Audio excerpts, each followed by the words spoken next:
नमस्कार, शाम के 4:30 बज चुके हैं। आप देख रहे हैं आज तक। मैं हूं आपके साथ चित्रा त्रिपाठी। उत्तर प्रदेश में चुनावी माहौल उफान पर है। एक के बाद एक ऐसे मोर्चे खुल रहे हैं जहां राजनीतिक टक्कर शुरू हो गई है। आज यूपी में ब्लॉक प्रमुख के चुनाव खत्म हुए और मतदान के दौरान कई शहरों में बीजेपी और समाजवादी पार्टी में जबरदस्त घमासान दिखा।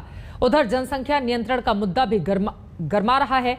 कल यानी 11 जुलाई को योगी सरकार नई जनसंख्या नीति का ऐलान करने जा रही है, तो राज्य विधि आयोग ने भी ड्राफ्ट तैयार किया है, जिनके प्रस्ताव बवाल बढ़ाने वाले हैं।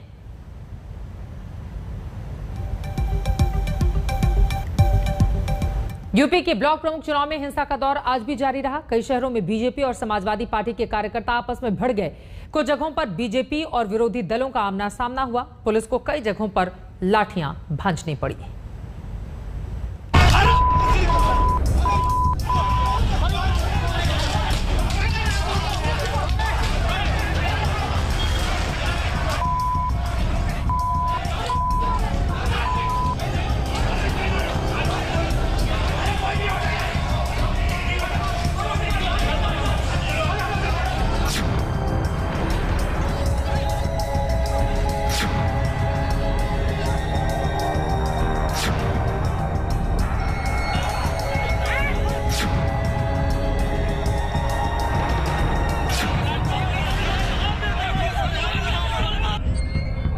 चुनाव पंचायत का, लेकिन तनाव किसी बड़े चुनाव से कम नहीं।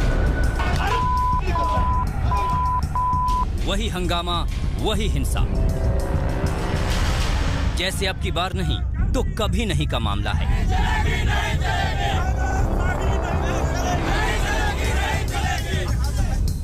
जी हां, ये तस्वीरें ब्लॉक प्रमुख के चुनाव की हैं, जहां शहर शहर आग लगी, हंगामा बरपा, लाठियां बरसी।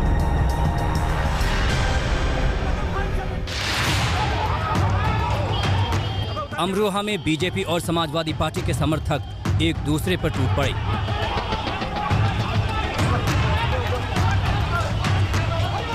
थोड़ी देर बाद पुलिस टीम को भी हंगामा ब्रिगेड पर टूटना पड़ा।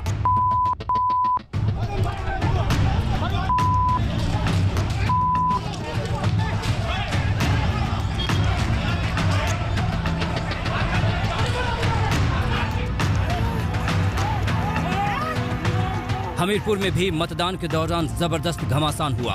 दो गुटों के लोग ताबड़तोड़ हमले पर उतर आए।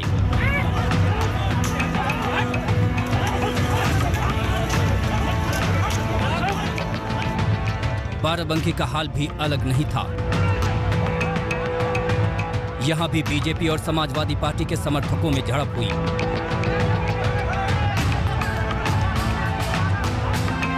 और मुजफ्फरनगर में भी पुलिस और कानून का खौफ टूटता दिखा।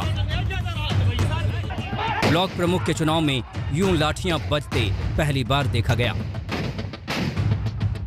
और लखीमपुर खीरी की एक दिन पहले की ये तस्वीरें तो आप जल्द नहीं भूल पाएंगे। एक महिला उम्मीदवार को पर्चा भरने से रोका गया, जबरदस्ती की गई, कपड़े फाड़े गए। आज उसी लखीमपुर खीरी में सुरक्षा का भारी इंतजाम दिखा।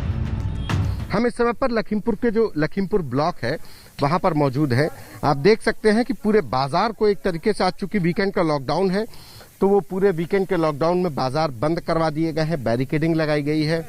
जो पीएसी है वो पीएसी के जवान तैनात किए गए हैं, स्थानीय पुलिस फोर्स तैनात की गई है। जिले के कप्तान है वो जगह जगह पर जा करके देख रहे हैं, सुरक्षा व्यवस्था का जायजा ले रहे हैं। यानी कि लखीमपुर में जो घटना हुई उसके बाद से प्रशासनिक अमला चुस्त दुरुस्त नजर आ रहा है। यहाँ पर जो सुरक्षा को लेकर के जो इंतजाम जो डीजीपी मुख्यालय के द्वारा, जो मुख्यमंत्री की सक्रियता के बाद से जो देखने को मिल रहे हैं, उससे उम्मीद यही की जा रही है कि जो अफसरों के जो दावे हैं कि जो भी लोग होंगे गड़बड़ी करने वाले, उनके खिलाफ सख्त से सख्त कार्रवाई की जाएगी और किसी भी तरीके के कानून व्यवस्था से खिलवाड़ नहीं होने दिया जाएगा। इस चुनाव को 2022 के फाइनल से पहले का ट्रेलर माना जा रहा है। बीजेपी समाजवादी पार्टी दोनों पंचायत चुनाव जीतकर माहौल बनाने में लगी है, मैसेज देने में लगी है कि यूपी की सत्ता उनके ही हाथों में गिरने वाली है। इसलिए संभल में जब बीजेपी के उम्मीदवार को जीत मिली तो वाहनों का लंबा काफिला निकल गया। आपको बता दें कि यूपी में 3 लेवल पर पंचायत के चुनाव होते हैं।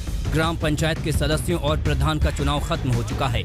ब्लॉक पंचायत के सदस्यों का चुनाव भी हो चुका है। आज ब्लॉक प्रमुख का मतदान हुआ है। जिला पंचायत के सदस्य भी चुने जा चुके हैं और अध्यक्ष का भी चुनाव हो चुका है।